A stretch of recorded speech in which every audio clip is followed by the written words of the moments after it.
তো জানে বুন্ডি, এই ছেলেটা কে হয় তোমার? আমার বয়ফ্রেন্ড, মানে আমি বিয়ে করছি। বিয়ে করছো? আচ্ছা, তুমি ওরা পছন্দ করো, ভালোবাসো। তোমার বাবা কে? আমার আব্বু ওই যে ওরা আমি চিনি তো আমার এই যে ইনি তোমার বাবা, উনি তোমার নিতে আসছে। তুমি কি তার সাথে যাবা? আমি ওনার সাথে যাবো। এখন তো তুমি তো প্রাপ্তবয়স্ক হও নাই। একটু দাঁড়াও, একটু ধৈর্য ধরো। আমি প্রাপ্তবয়স্ক হই না, আমার বিয়ে দেবে কেন? তো আপনি কি আপনার মেয়ে বিয়ে দিচ্ছেন? আমি বিয়ে দেওয়ার জন্য আমি ছেলেও আছে, বিয়ে না বসবে থাকবে আমার বাড়ি থাকবে।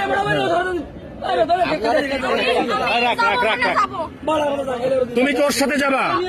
এখন তুমি তো প্রাপ্তবয়স্ক হও নাই। আমি ওর আব্বুর সাথে কথা বলছি।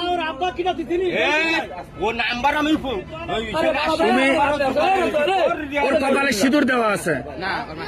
আরে মুসলমান, মুসলমান কখন মেয়ে দিয়েছিলাম তাই মনে লাগছে। তোমার বাসা কোথায়? তোমরা নিতে আসছো? এরা যদি এখন তোমার মায়েরা পুলিশে দেয় কি করবা? তুমি এত সাহস নিয়ে কিভাবে আসলে রাজশাহী থেকে এখানে?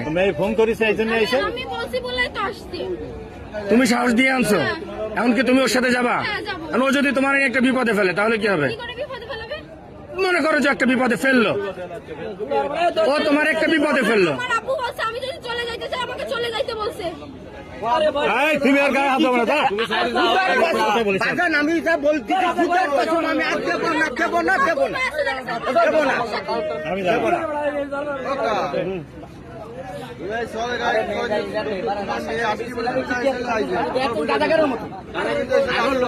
আরো লোক আছে, গুরু আছে সামনে, একটা হিন্দু মেয়ে, এর গুরু আছে। আমি আপনাদের সেই মায়ের আমি আটকাইছি। না না, প্রশাসনের বাইরে দেওয়া যাবে না। তোমরা একটু এদিকে আসো, আমার সাথে আসো। তোমরা একটু এদিকে আসো, এদিকে আসো। হ্যাঁ ভাই, এটা আমার একটু এদিকে আসো আমার সাথে। কেউ গায়ে হাত দেবে না, কেউ গায়ে হাত দেবে না, আমি তোমাকে বললাম। এদিকে আসো, আমার সাথে আসো।